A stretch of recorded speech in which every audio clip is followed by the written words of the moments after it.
New Way Air Bearings is a mechanical technology development company. They develop technology and products that are sold to equipment and machine builders.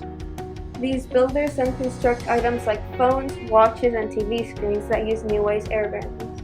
New Way knows that their path is driven by their customers' interests and developments. They're always up for a challenge. What exactly is an air bearing, you ask? An air bearing is a unique way of floating objects on a thin film of air. Think about an air hockey game. The puck seems to float along the surface without any friction. This is because of an air bearing under the surface that creates a small invisible film of air that allows the puck to float along the surface. Or think of our smartphones.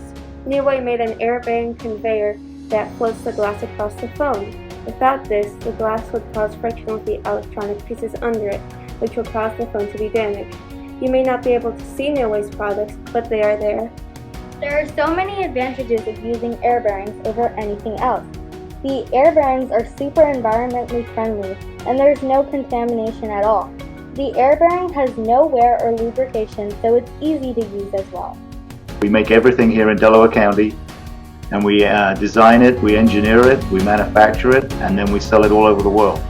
What's so cool about manufacturing? I would say in manufacturing over the years, even in our own company, we've grown so much, and as technology changes over the years, we have to be flexible. Boom! When you see the customer have a functional product that once was just an idea in their head is now something you could put in your hand and do something they couldn't do before. Boom! What is it like making things every day, knowing that what you make help the world in its own way? I made parts. They exist. They didn't exist. Now they exist. It's complex, but it's very satisfying. Just knowing that you play a part in actually changing the world, it's a really good feeling. New ideas and new products, most of them are coming from a need in the world. So we do touch a lot of different industries, which I believe impacts every one of our lives in some way or another. I really like doing what I do.